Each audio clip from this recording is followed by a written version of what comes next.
I never imagined that one day I would sit alone in my quiet living room, staring at the front door, wondering if my own son even remembered I existed. It's a strange kind of heartbreak, the kind that comes slowly, not all at once. The kind that doesn't break you in a single moment, but in tiny pieces over the years, until you wake up one morning and realize you've been replaced in the very life you created. But the moment that truly shattered me was the day he finally called. Not to ask how I was, not to say he missed me, not to check if his mother was still alive. He called because he found out one thing: I was selling my property. And that's when everything, every buried truth, every betrayal, every lie my son fed me for years, finally came crashing out into the open. But before I get to that moment, let me tell you how it all began, and how the distance between us became a canyon I never thought we could cross. The part that still haunts me most is that I don't know exactly when I lost him. I used to replay every memory, every conversation, trying to figure out the moment he stopped seeing me as his mother and started seeing me as a burden. Or maybe worse, an opportunity. But the truth is, it didn't happen in one blow. No. It happened slowly, quietly. A missed call here. A canceled dinner there. I'll come next weekend, Mom, he would promise, and next weekend never came. The last time he visited me willingly, before everything fell apart, it was a sunny Sunday afternoon 3 years ago. I had made his favorite pot roast, the recipe from his childhood, the one he used to beg me to cook every week when he was little. He walked into the house distracted, half on his phone, half irritated about something at work. He barely sat down before saying, "Mom, I can only stay for 20 minutes, okay? I've got things to do." I remember laughing awkwardly, thinking he was joking. But he wasn't. He didn't touch the food. He spent most of those 20 minutes talking about his own life, barely asking a single question about mine. And when he left, the house felt colder than it did before he arrived. I didn't know that would be our last normal visit. After that day, the calls became less frequent. Then they became rare. And then, they stopped. Completely. I left him voicemails. Soft ones at first. "Hi honey, just checking in. Hope you're doing well." Then more concerned. "Haven't heard from you in a while. Are you okay?" And finally, ones that still hurt me to think about. "Please call me. I miss you." But he didn't. Birthdays passed. Holidays passed. My home, once filled with laughter and warmth, became a place of echoing silence. I tried convincing myself he was just busy, that life was overwhelming him, that it wasn't personal. Mothers are good at lying to themselves when it comes to their children. But deep down, I knew. Something had changed in him. Something I didn't have a name for yet. One night, around midnight, when the loneliness felt especially sharp, I found myself scrolling through old pictures, him in his little baseball uniform, him blowing out candles on his 8th birthday, him hugging me on the night he graduated high school. I looked at those pictures and wondered, where did that boy go? And the worst part? He didn't even know how much I was struggling. He didn't know I had fallen in the kitchen a few months earlier. He didn't know the doctor had warned me about my blood pressure. He didn't know I barely left the house anymore. But how would he? He never asked. He didn't call. Not for 3 whole years. I spent every holiday alone. I spent my last birthday eating a small cake I bought for myself, because I didn't have the courage to let the day pass without acknowledging it. And still, I kept a small hope alive that one day he would simply walk through that door again. Then something happened. Something small, but enough to change the direction of my life. I received a letter from the town development office. They wanted to buy my property. Apparently, they were planning to turn the area into some kind of community hub, and my house sat right in the zone they wanted to acquire. At first, I crumpled the letter and threw it into the trash. This home had memories, roots, history. It was the house my husband and I bought 40 years ago, the house where I raised my son, the house where we celebrated birthdays and Christmases and all the little moments in between. But that night, after sitting in silence for hours, I picked the letter back up and smoothed it out. I realized something: every memory that mattered was frozen in the past. The present was empty. My son didn't visit me. My husband was gone. My friends were all either moved away or passed on. What was I holding on to? I thought long and hard. And the next morning, I called the number.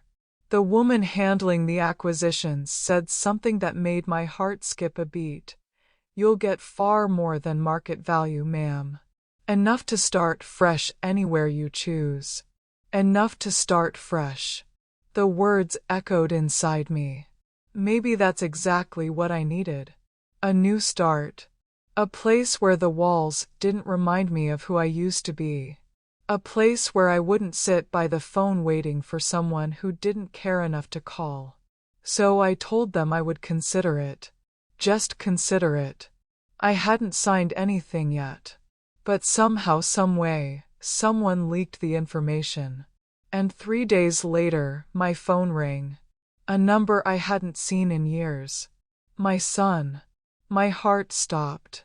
My hands shook so badly I almost dropped the phone. I answered with a voice that didn't feel like mine. "Hello." There was silence. Then his voice, hesitant, unfamiliar. "Mom." I closed my eyes. For a moment, all the pain of the last 3 years felt like it was being squeezed into a single breath. "Yes," I whispered. "It's me." He didn't say he missed me. Didn't ask how I was. Didn't say sorry for disappearing. His first words, after 3 years, were, "Are you really selling the house?" That's when something inside me went cold. He didn't call because he missed me. He called because he heard about the house. My house. My last piece of security. My last memory of a life that once felt whole.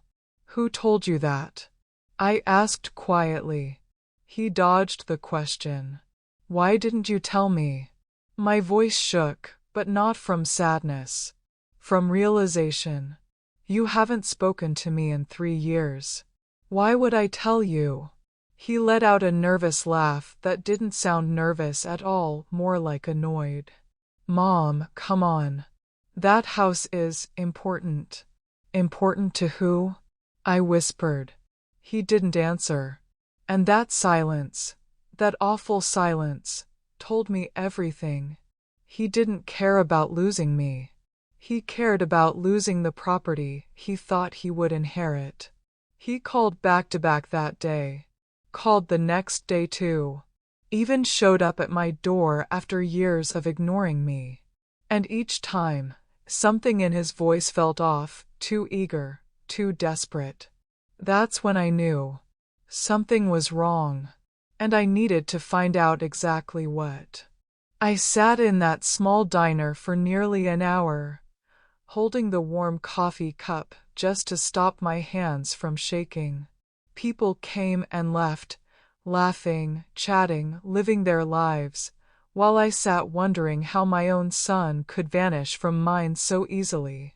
I kept replaying everything in my mind, every moment I raised him, every time I held him when he was scared, every victory he celebrated with me. How could all of that turn into silence? Silence so long and deep that it felt like a kind of death. not his, mine. When I finally got up, the waitress gave me a soft smile, like she could tell I was carrying something heavy. And I was. I felt like a ghost inside my own life. I walked home slowly, thinking about his childhood, about the promises he made when he moved out. Mom, I'll always be around. But life has a cruel way of testing promises. And children have a way of forgetting the hands that held them once they feel strong enough to stand alone. When I reached my house, a strange thought came to me, not anger, not revenge, but something deeper. A thought that came from a place of exhaustion, a place where a mother's heart cracks after holding itself together for too long. I wondered what my absence would mean to him. I wondered if he would even feel it. Or would life go on for him the same as the last few years, without a single thought of me? I went inside, sat in my bedroom, and stared at the wall for a long time before I realized something. A mother disappears slowly, not suddenly. First from their conversations, then from their priorities, then from their hearts. I was already halfway gone. I just needed to see if he noticed. So I made a decision that felt strange even to me. I began sorting through paperwork, old files, bank statements, insurance documents, and finally, the bundle of property papers that had been lying untouched for years. Not many people knew about them. I'd quietly bought a few acres of land decades ago, and as the city grew, the value multiplied. It was worth more now than I ever imagined. My son had no idea. I never told him. I didn't want him to love me for what I had. I wanted him to love me because I was his mother. But life doesn't always give us the love we deserve. I sat there thinking, if he ever learned that I was selling the property, would he suddenly remember me? Would he suddenly become the son he used to be? The thought hurt more than the loneliness, because if he came back for the property, it would mean he never truly left because he was busy. He left because he didn't care. I took a deep breath and placed the papers inside a folder. I didn't want to play games. I didn't want revenge. I wanted truth. I wanted to see his real heart, even if it broke mine. Days went by. Quiet days. Long days. Days where my phone stayed silent. Days where I made tea for myself instead of 2 cups like I used to. Days where I learned that the worst kind of loneliness isn't being alone, it's feeling forgotten by someone you raised.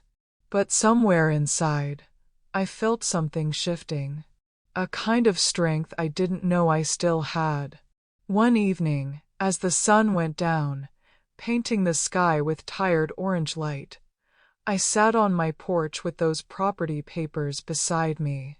I knew that if I made a single change, if I announced anything, word would eventually reach my son. And then I would finally know the truth. So I made some calls. Real estate agents, old contacts, a couple of developers who had shown interest years ago. They were surprised I was finally ready to discuss selling. And just like that, the whispers began spreading. Quiet at first, then louder.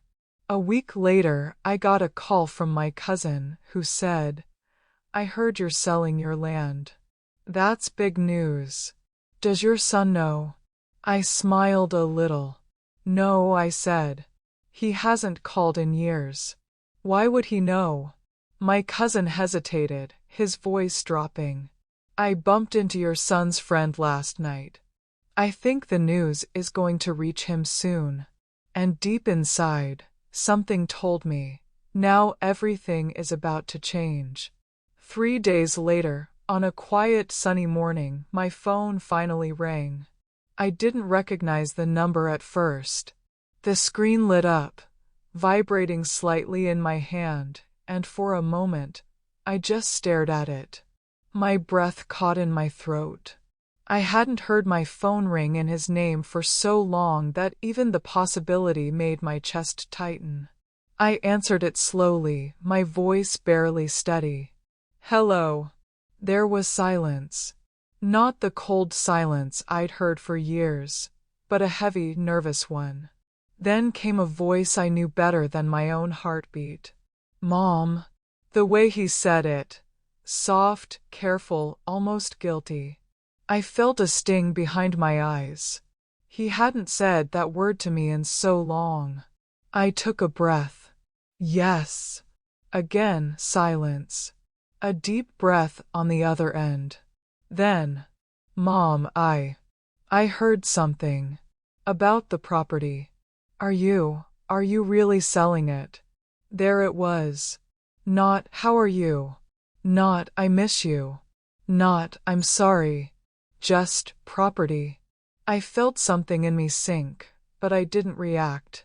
"Yes," I said softly. "I'm considering it."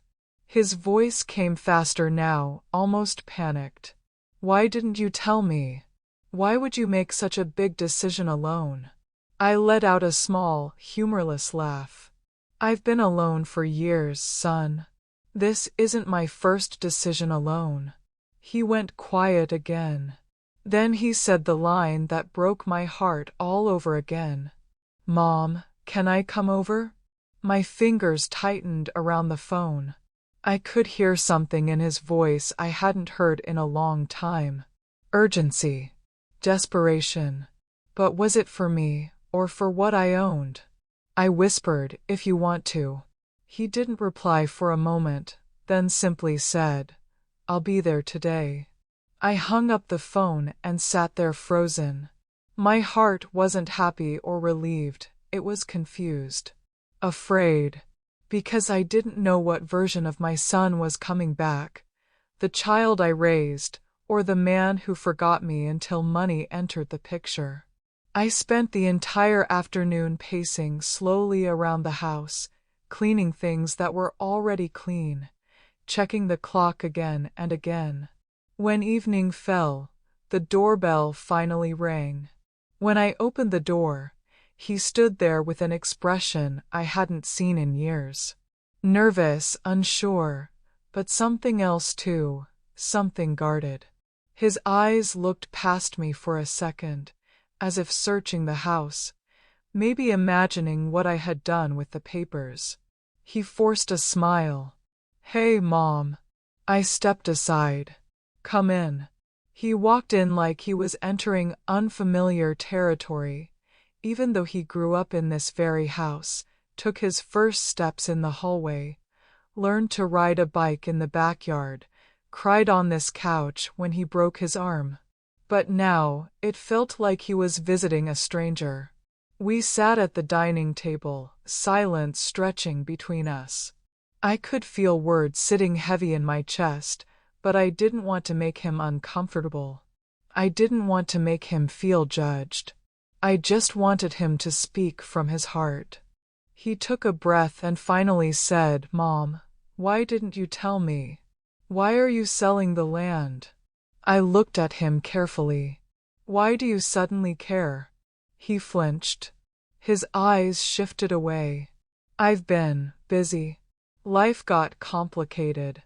I nodded slowly. "And in these complicated years, you forgot your mother existed?" He froze.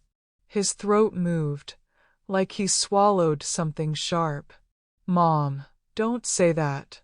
"But it's true," I whispered. "You disappeared. You chose silence." He looked down at his hands. "I know. And I'm sorry. Really, I am." Then came the sentence that revealed everything.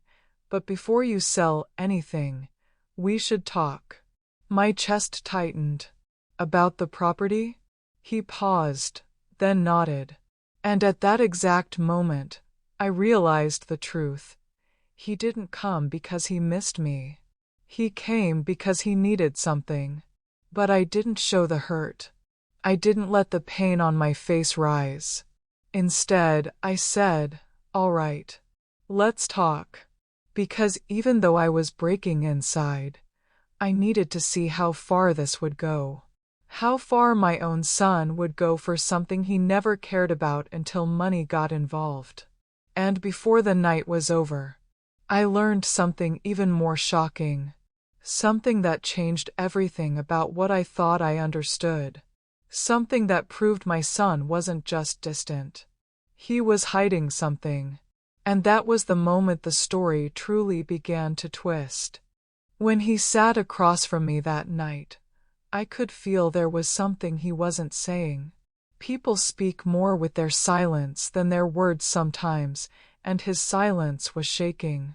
He kept rubbing his hands together, glancing at the property folder on the table like it was a ticking bomb. I made us some tea, hoping it would calm him, but when I placed the cup in front of him, he flinched like the warmth burned. I sat down slowly, watching him. "You said we should talk," I said softly.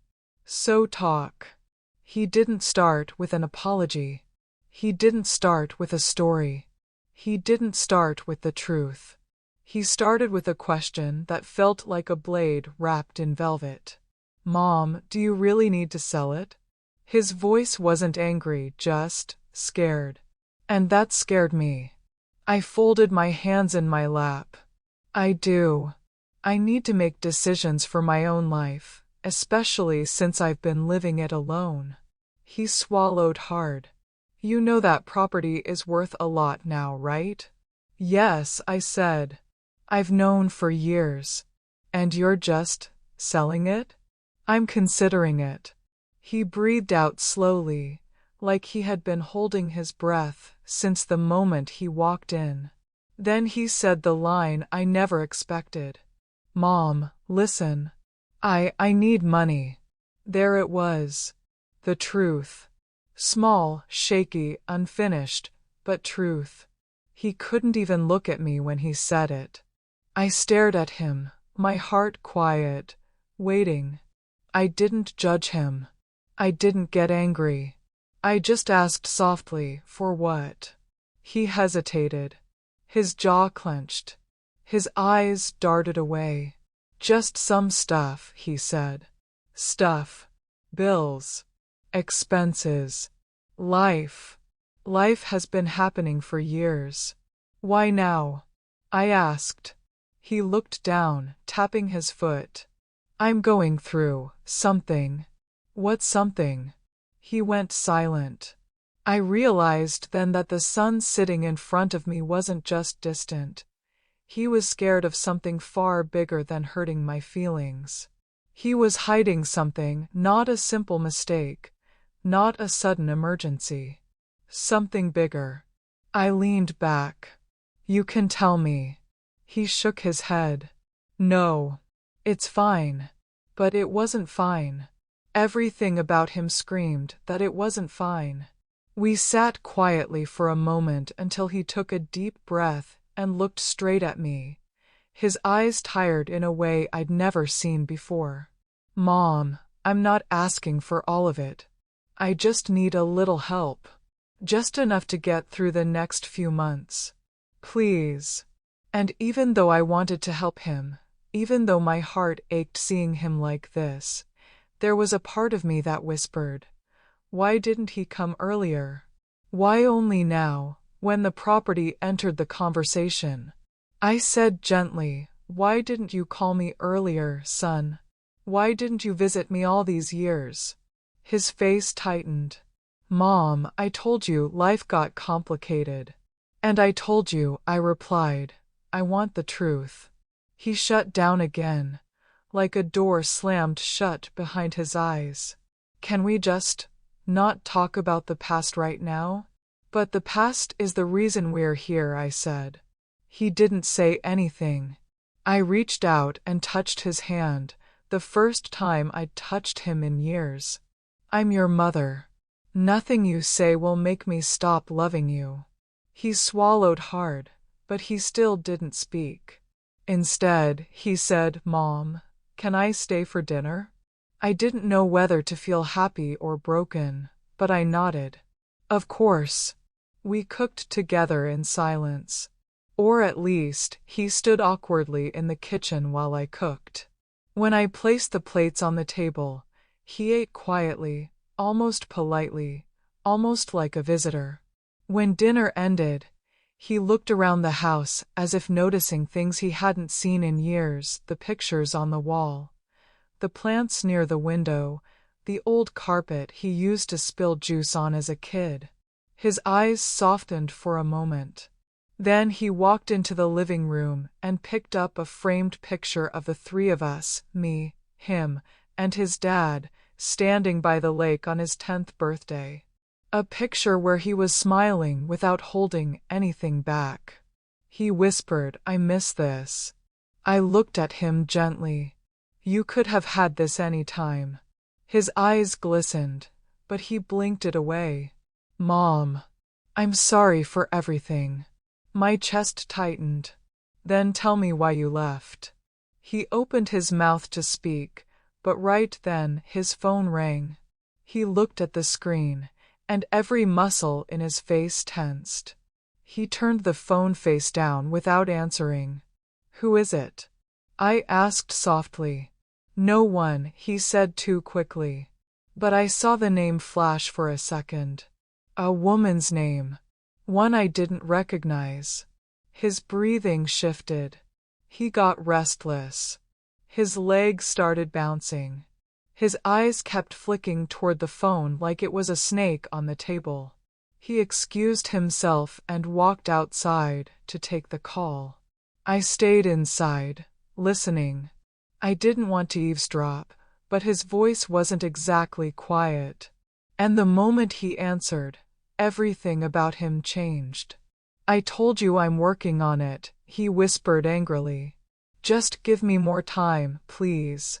There was a pause, then his voice got even more desperate.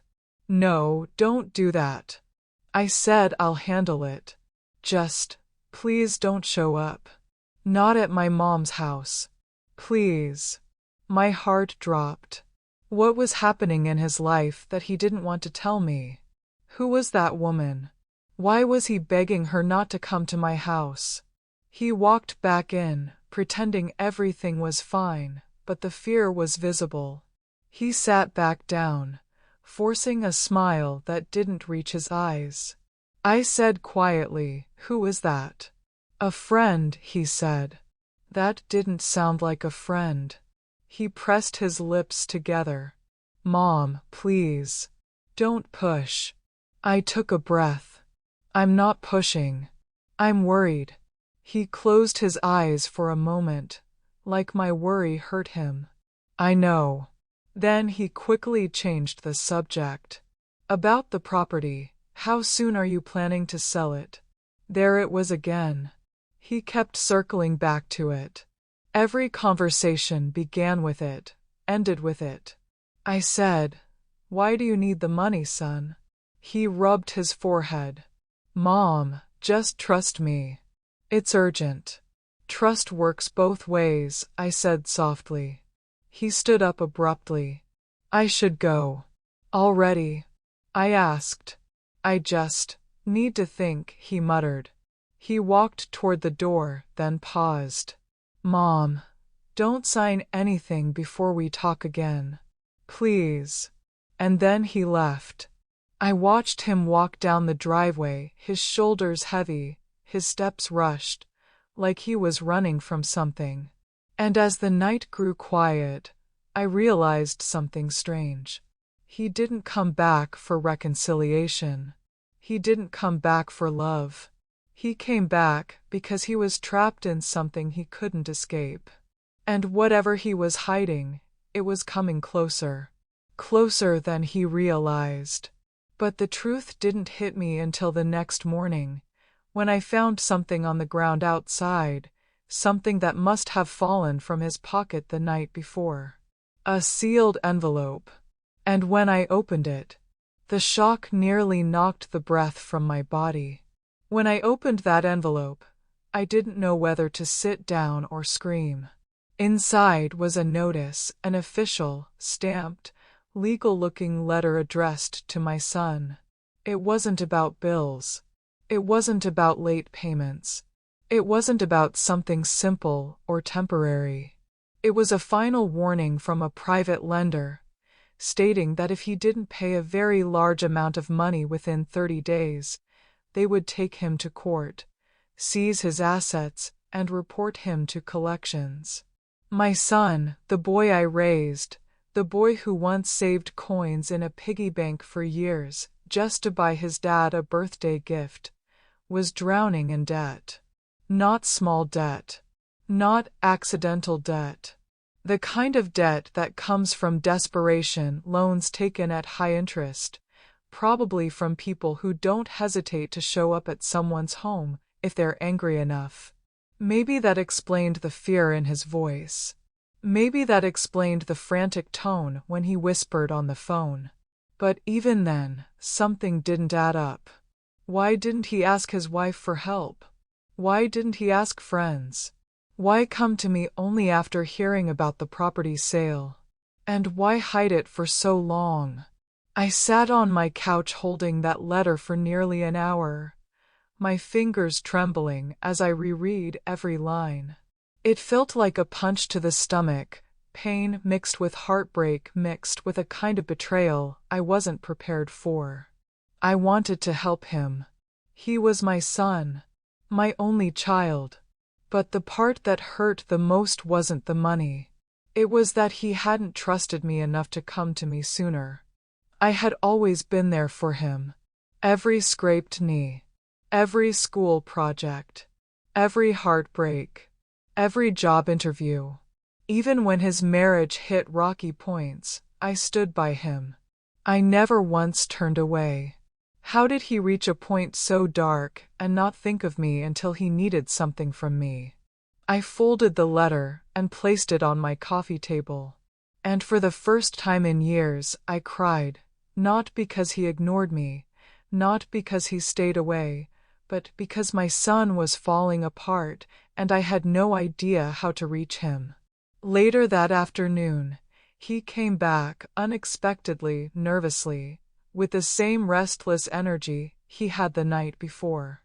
The moment he walked in, I saw something new in his face. Panic. He wasn't just stressed. He was terrified. Mom, did I drop something here yesterday? Something important, he asked, scanning the room frantically. I watched him carefully. An envelope? His eyes flickered. Yeah. Did you see it? I didn't answer right away. Instead, I handed it to him slowly. His face drained of color. He grabbed the envelope like it was the last piece of oxygen he had left. Did you read it? He asked, voice barely above a whisper. I didn't want to lie. And I didn't want to hurt him. Yes, I did. He sank into the nearest chair like his legs gave out. For a moment, he didn't speak. He didn't get angry. He didn't defend himself. He just stared at the floor, as if his entire world had collapsed. Then he whispered, almost to himself, I didn't want you to know. I sat down next to him. Why not? Because it's embarrassing, he said, shaking his head. And because you already think I'm a disappointment. My heart clenched. I never thought that. You should, he muttered bitterly. I ruined everything. He rubbed his face with both hands, trying to hide the tears forming in his eyes. He was older now, but for a moment, I saw my little boy again. The one who used to come to me after nightmares, trembling and scared. I placed my hand on his shoulder. Tell me what happened. He breathed shakily. My job cut my hours. Then they laid me off. We were already behind on the mortgage. I tried to keep up, Mom, I swear. I got freelance work, but it wasn't enough. Then other things piled up, credit cards, medical bills from last year, and I thought I could handle it. I thought if I just borrowed a little, I could pay it back quickly. His voice cracked. But it kept getting worse. I nodded slowly. Why didn't you tell me? Because you were alone, he said. You were still grieving Dad. I didn't want to dump my problems on you. And then, time passed. A lot of time. Too much time. And the longer I stayed away, the harder it got to come back. I felt guilty. I felt ashamed. I didn't know how to fix it. I stared at him, my eyes burning. So you let years go by? He nodded. I didn't know how to face you. I thought, maybe you'd be better off without me disappointing you. I wiped away a tear I didn't know had fallen. You are my son. I would have helped you through anything.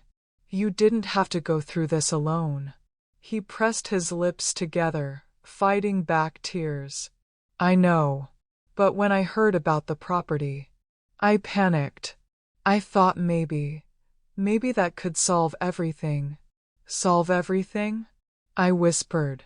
With my house. He looked away in shame. Not like that.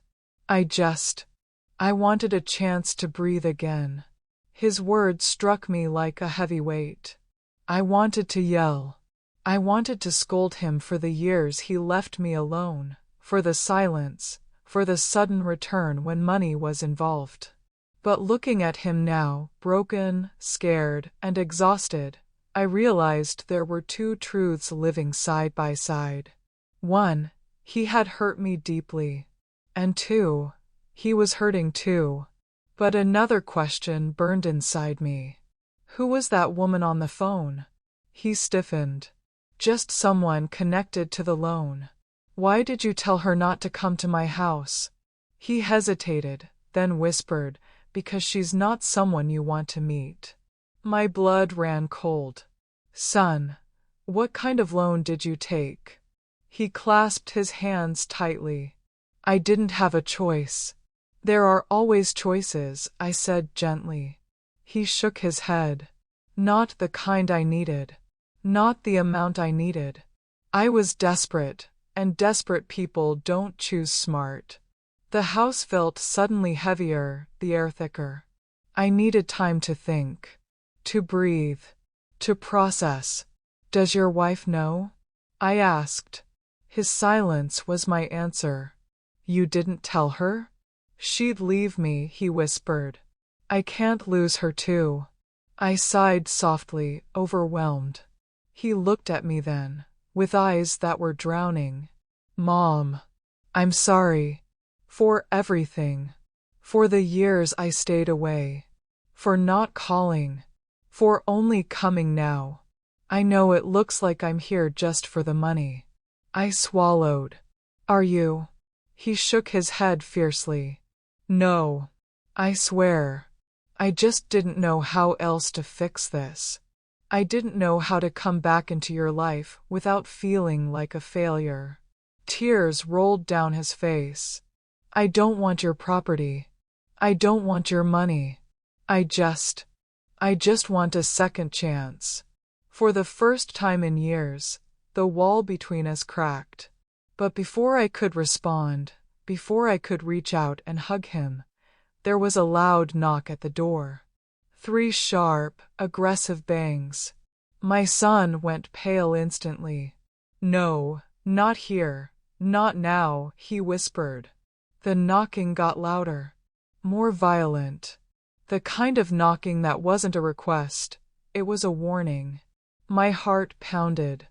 Who is that? He shook his head, panicked. Mom, don't open it. Please. Stay back. I stared at him, terrified. Son, who is it? He swallowed hard. It's the people I owe money to. And as the knocking turned into pounding, my entire world shifted. Whatever he was hiding had just arrived. And there was no going back now. The pounding on the door grew so loud it felt like it shook the walls. Each hit echoed through my chest like a warning shot. My son stood frozen, breathing fast, eyes wide, his hand trembling near his mouth. He looked like a child again, terrified, helpless, unsure of what monster waited on the other side. I moved toward him instinctively, but he grabbed my wrist. "Mom, don't," he whispered urgently. "Stay behind me." I had never seen fear carve itself into someone's face so deeply. Whoever was at the door wasn't just a collector. This was someone who didn't care about rules, someone who saw intimidation as a hobby. The knocking stopped abruptly, replaced by a slow, deliberate scraping sound along the wood. Then a low voice came through. "We know you're in there. Open the door. Now." My son flinched like the voice physically hit him. I forced my voice to stay calm. "Do you owe these people a lot?" He swallowed. "More than I ever should have borrowed." The scraping continued, slow and taunting, like the person on the other side wanted us to feel every second of dread. I pulled my son back from the door and whispered, "Let me talk to them." He shook his head frantically. "No, Mom, you don't understand. These people don't negotiate. They threaten. They follow. They show up at your job. They—" A fist slammed into the door, cutting him off. "Open the door, or we'll open it for you." I reacted before thinking. I stepped forward, gripping the door handle with a steadiness I didn't feel. I cracked the door open just slightly, leaving the chain lock on. The moment I did, a man's face appeared in the gap, lean, sharp, eyes like a predator. Another man stood behind him, broad, silent, arms crossed like steel. He leaned closer to the gap. Finally, I kept my voice firm. "What do you want?" His eyes flicked behind me. "We're here for him." "My son isn't going anywhere," I said. He smiled, a slow, eerie smile.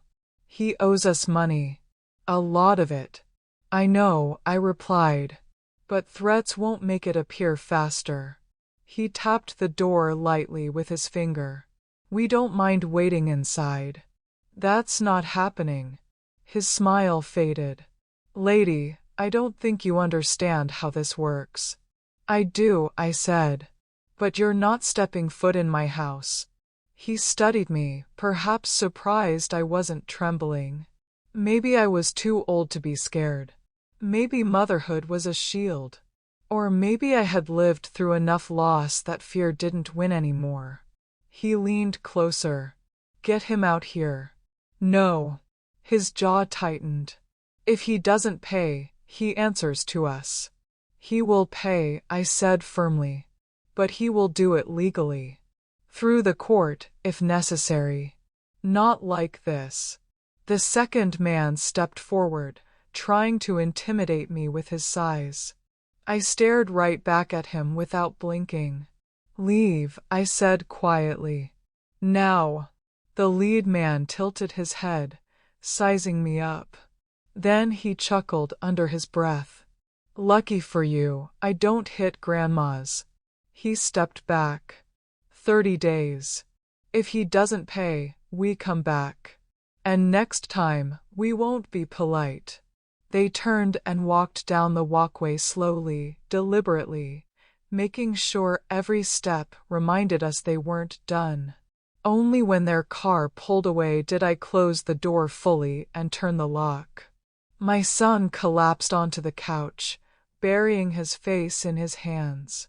"I'm so sorry, Mom. I'm so sorry," he whispered over and over, his voice breaking apart. I sat next to him, rubbing his back slowly. "Why didn't you tell me it was this bad?" "Because I was stupid," he said. "Because I thought I could fix it before anyone found out. I borrowed from the wrong people. I kept borrowing and borrowing, thinking the next month would be better, thinking I'd catch up. But I never did." "How much do you owe?" I asked softly. He spoke the number, and I felt my stomach twist. It wasn't something he could fix alone, not in months, maybe not even in a year. It was the kind of number that destroys marriages, ruins families, breaks people. He wiped his face. Mom, I'll understand if you don't want to help me. I'll understand if you hate me. I'll understand if you tell me to leave. Stop, I said firmly. He looked at me, eyes red. You're my son, I said. I don't throw away the people I love. I don't walk away when things get hard. That's not what mothers do. But you shouldn't have to fix my mess, he whispered.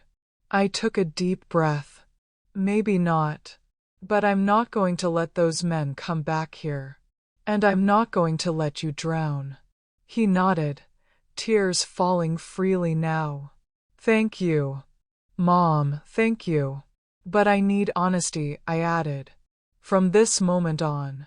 No lies. No hiding. He nodded again. I promise. We talked for hours about the loans, about the choices he made, about the debt piling up like thunderclouds he kept ignoring. He confessed everything, every painful detail. I listened, not once raising my voice. Anger wouldn't change what happened.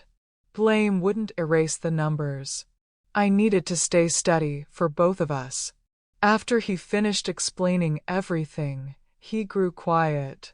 He looked down at his hands, then up at me with guilt in his eyes. Mom, if selling the property could help. I held up my hand to stop him. We're not making decisions today. But I said we're not deciding today. He nodded slowly. I stood up and walked to the window. Outside, the sun was setting, painting the sky in orange and pink streaks. A quiet moment. A fragile moment. A moment that didn't match the whirlwind in my chest. He joined me at the window. I ruined everything, didn't I? No, I said. But life has forced you into a corner. And we're going to figure a way out. How? I exhaled. I don't know yet. But I have some ideas. He looked confused. What ideas? I turned to him. Before your father passed, he told me something. Something you never knew. His brows furrowed. What is it? I walked over to a drawer in the hallway, opened it, and took out a small metal box. I brought it to the table and set it down gently. He stared at it. Mom, what is that? I opened the lid slowly. Inside were documents, old ones, some yellowed with time, signed in my husband's bold handwriting. He stepped closer. Mom, what are those? I looked up at him, feeling the weight of what I was about to reveal. Your father left you something. He froze completely. Left me something? Like what? I held the papers out to him. Your father had more than just the property. Much more. He stared at the documents, his eyes flicking over the words, ownership deeds, investments, shares, accounts he never knew existed. The color drained from his face. Mom, this can't be real. It's real, I said quietly. Every bit of it. Why didn't you tell me? Because your father wanted you to stand on your own first, I replied. He wanted you to build a life without relying on what he left behind. But now, things are different. He sank into a chair, overwhelmed. Mom, this changes everything. Yes, I said. It does. But why is everything still in your name? Why didn't Dad transfer it? Because he trusted me to give it to you when the time was right. He looked at me, voice breaking. And you think now is the right time?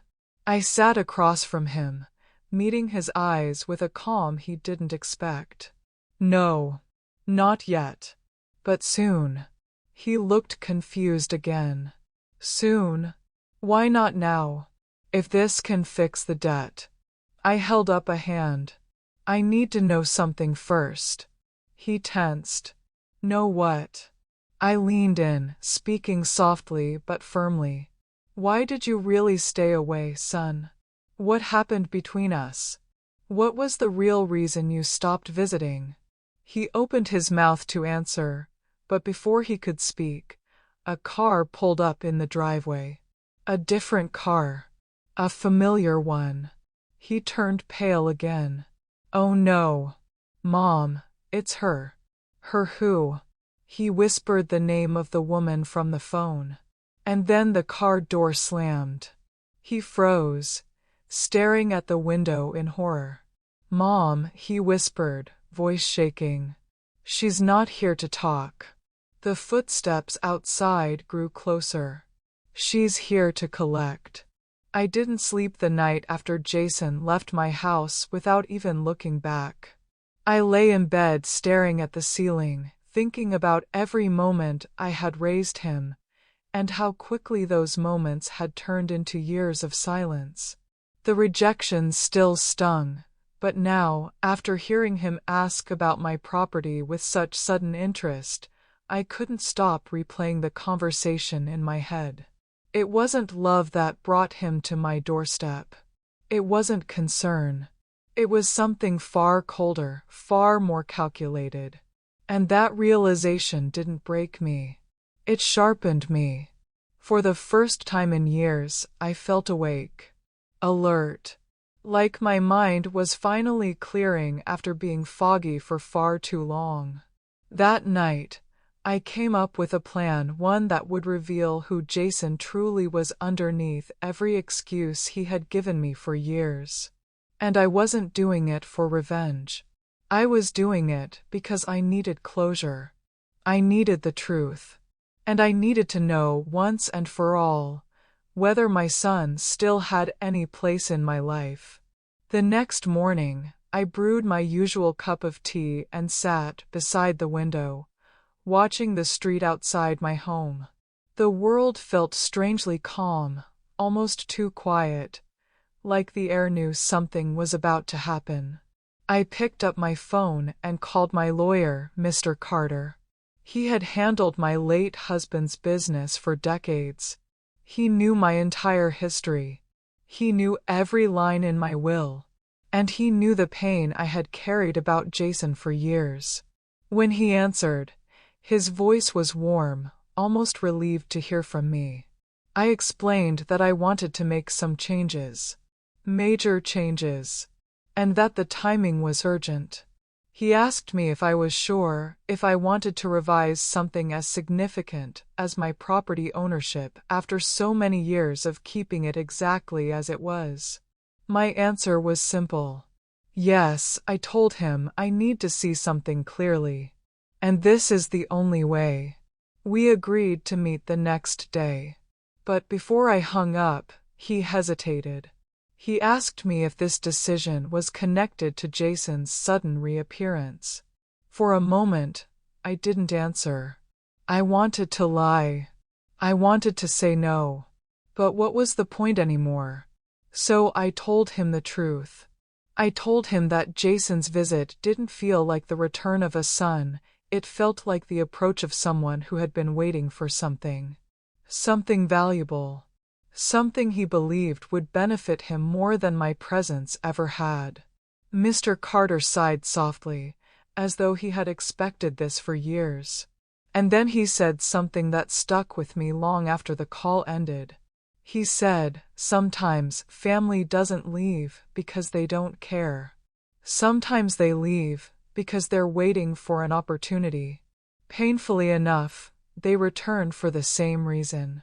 That line hit so hard I had to set the phone down and breathe. Later that afternoon, I went through an old wooden trunk I hadn't opened since my husband died. Inside were memories I had spent years avoiding: his letters, his watch, and the little envelope containing the original deed to our property. I lifted it carefully, feeling the weight of what this land meant. My husband and I had bought it together, dreaming of filling it with family gatherings, Sunday dinners, and the laughter of grandkids we never got to meet. But instead, it had become the center of every argument between me and Jason. He had always wanted me to sell it, move into a smaller place, give him the rest. He had always claimed he wanted to help me, but deep down I knew he wanted the money. He wanted the security. He wanted the control. And back then, I was too blind with motherly affection to admit that. As I sifted through the trunk, I found an unopened envelope addressed to Jason. It was written by his father before he died.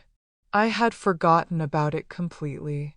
I sat there holding it, feeling a strange mixture of fear and guilt.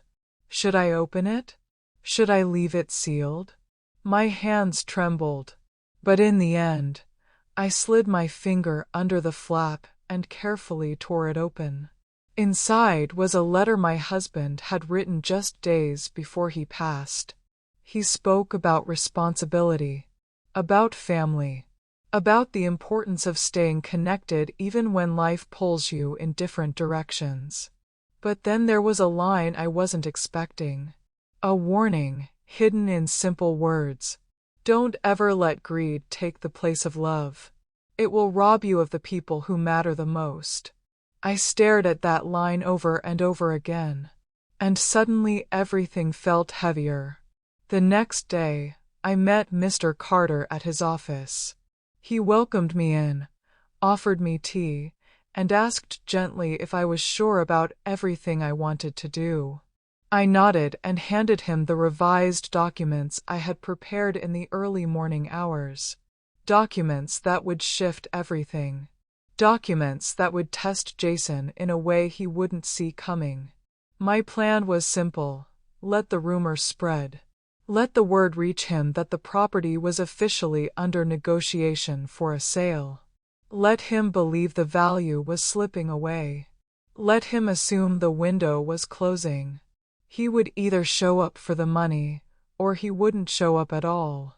And either outcome would give me the answer I'd been searching for. Mr. Carter took the documents and placed them slowly on his desk, studying my face.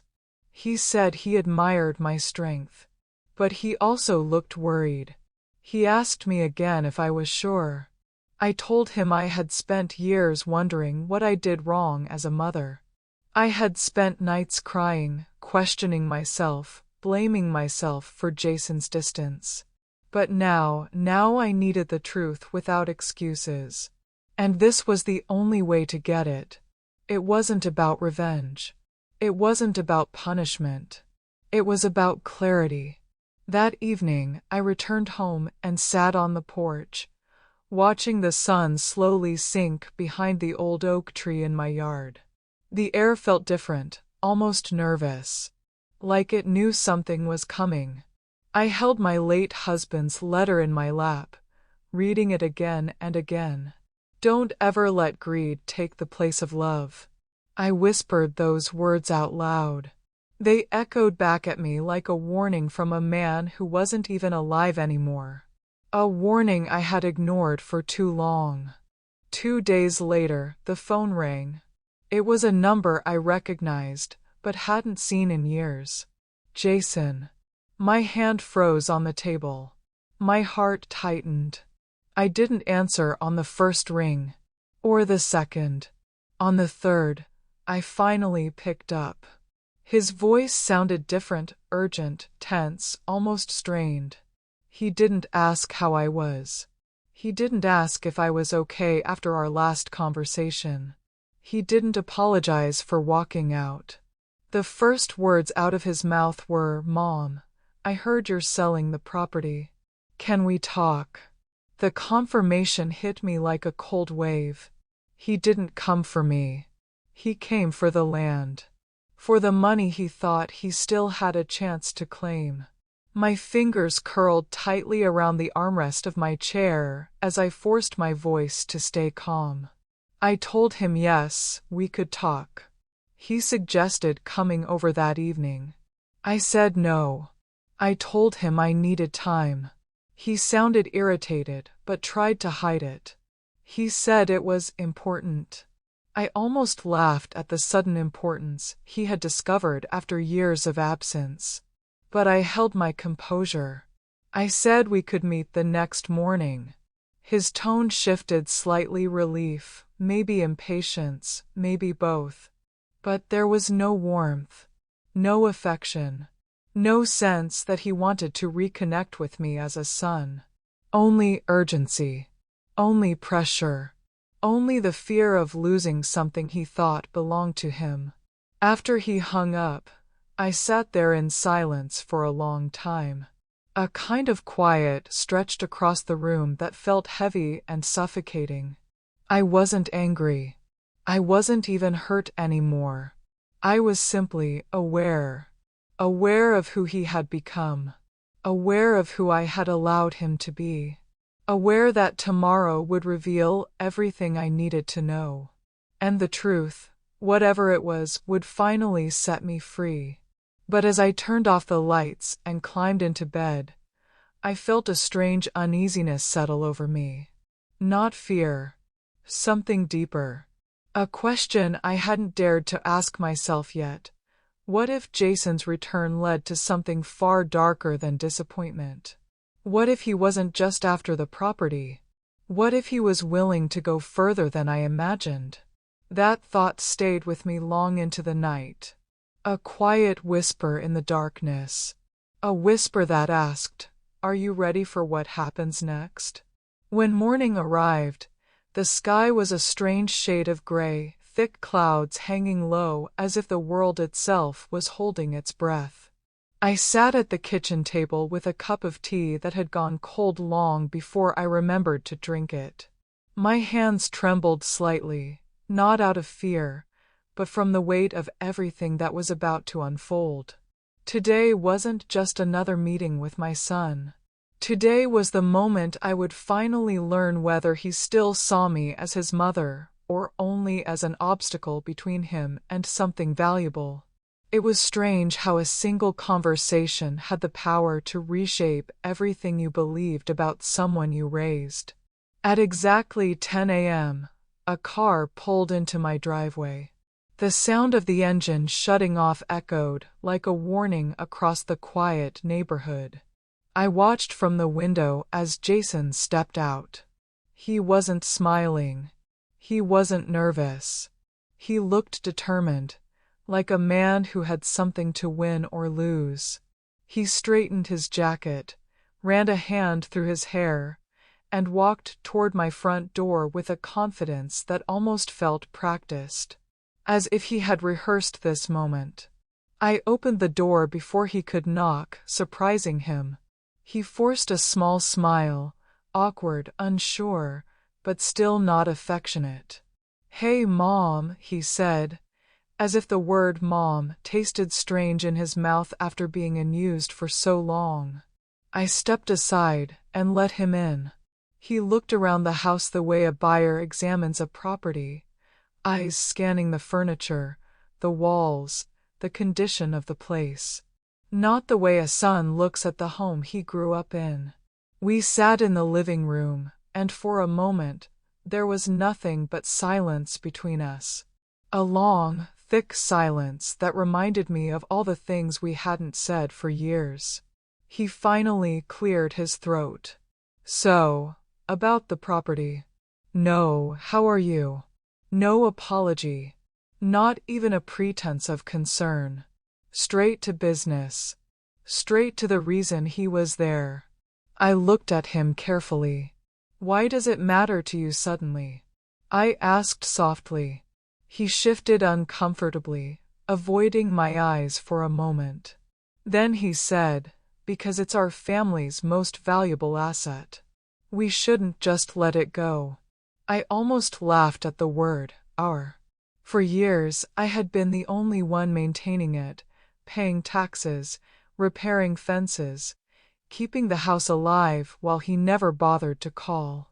Yet suddenly it was our. I kept my voice calm. "You didn't seem to care about it before." He shrugged. "I was busy. Life gets complicated." I nodded slowly. "Right. But it only got uncomplicated when you heard I was selling it. His jaw tightened. Mom, don't make this difficult. I'm just trying to help. The word help hit me with a bitter taste. I knew enough to see right through it. This wasn't about helping. This was about securing something he believed he deserved. I took a deep breath, steadying myself. Jason, I said quietly, when was the last time you visited me before this week? He froze, the question catching him off guard. He opened his mouth, but no words came. Not an excuse. Not an apology. Nothing. Just silence. And sometimes silence is the loudest confession of all. I continued. When was the last time you called me? Or even texted me? He looked frustrated now, rubbing his forehead as if the conversation was a burden. Mom, please, can we not do this? He snapped lightly. I'm here now. That's what matters, right? I stared at him, my heart tightening. You're here because you think I'm selling something valuable. You're here because you don't want to miss out. His lips pressed together tightly. He didn't deny it. Not even for show. I reached behind me and picked up the old envelope, the letter from his father. I placed it on the table between us.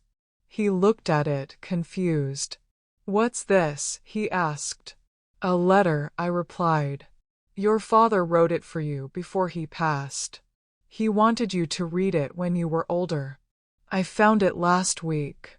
Jason hesitated, then slowly opened it. I watched his eyes scan the words, and I saw something shift in his expression. His face softened. His shoulders dropped. For the first time that morning, he looked like that little boy who used to run into my arms when he scraped his knee. But then he reached the final lines, the warning his father left about greed, and his entire face changed. His eyes darkened, then narrowed, almost defensive. He placed the letter on the table and leaned back. So what? He said coldly. Are you trying to guilt-trip me with Dad's words? My heart sank. Even his father's voice, spoken from beyond the grave, couldn't reach him. I realized then that my test was already over. I had my answer long before the conversation finished. I knew who he had become. I knew what mattered to him. And it certainly wasn't me. I stood up slowly and walked to the window, staring out at the property my husband and I had once dreamed would be full of life and family. Jason stayed seated, waiting impatiently. I finally turned to him. Jason, I'm not selling the property, I said calmly. His face lit up instantly with relief and triumph, too quickly, too eagerly. Good, he said, smiling for the first time. We can figure out what to do with it together. Maybe renovate it, or... I raised my hand gently, stopping him. I'm not selling it, because I've already transferred it. His smile froze. Confusion spread across his face like cracks in glass. Transferred it? To who? I stepped closer to him, my voice steady. To someone who has been in my life for years. Someone who checks on me, calls me, helps me. Someone who loves me without expecting anything in return. His jaw tightened. Who? He demanded. I took a breath. To Maria. The shock that washed across his face was almost theatrical. Your housekeeper, he blurted out. Your caretaker? You gave her the property. Yes, I said simply. I did. He stood up so fast the chair scraped against the floor. Mom, you can't be serious. She's not family. She's been more of a family to me than you've been for years, I replied quietly. His voice rose. This is insane. You're just doing this out of spite. I shook my head. No. I'm doing this because she earned it. Because she cared. His hands were shaking now, half rage, half disbelief. You need to undo this, he said, trying to sound calm but failing. Call your lawyer. Fix it. I looked at him with a kind of sadness that felt like the end of a long chapter. I'm not undoing anything. He stepped toward me, towering over me, his face twisted with anger. You're making a mistake, he growled. A huge mistake. I didn't move. No, Jason, I whispered. I made the mistake years ago. I kept waiting for you to come back. I kept forgiving the silence. I kept giving you pieces of me while you gave nothing in return. This is me finally choosing myself. He stared at me for a long moment. And then he said the words I never thought I'd hear from my own son. Fine, he spat. If you want to waste your life and your money on a stranger, go ahead. But don't expect me to stick around when you need help. I felt the sting of those words, but only for a brief moment. Then I realized something. He had not been around anyway. I wasn't losing anything I ever truly had. He stormed out of the house without another word. Without a goodbye. Without looking back. The moment the door slammed shut, a wave of silence filled the room, a silence that should have felt lonely but instead felt strangely peaceful. Like a weight was finally lifting off my chest after years of being pressed down. Later that afternoon, Maria arrived, as she did every day. When I told her what I had done, she broke down crying. She kept saying she didn't deserve it. But she did. More than anyone. She had been my companion, my support, my family. And for the first time in a long time, I didn't feel abandoned. I didn't feel forgotten. I felt valued. Weeks passed. Jason didn't call. Not once. I heard from a neighbor that he was furious, telling everyone I had been manipulated, that I was losing my mind. Rumors spread quickly, but I didn't bother defending myself. Let him say what he wanted. The truth was simple. He walked away, not me. Months later, I received a letter in the mail. From Jason. I stared at it for a long time before opening it. Inside was a single sentence. When you're ready to undo what you did, I'll talk. Not a question about my health. Not a single word of remorse. Just a demand. I folded the letter and placed it in the trash. That night, for the first time in years, I sat on my porch with a cup of tea and listened to the wind moving through the trees. The world felt still. Calm. Almost like it had been waiting for me to arrive at this moment. I wasn't angry. I wasn't grieving. I wasn't even longing for Jason anymore. I was free. Not free from him, but free from the hope that he would ever be someone he wasn't willing to be. And with that freedom came a kind of peace I never thought I'd know again.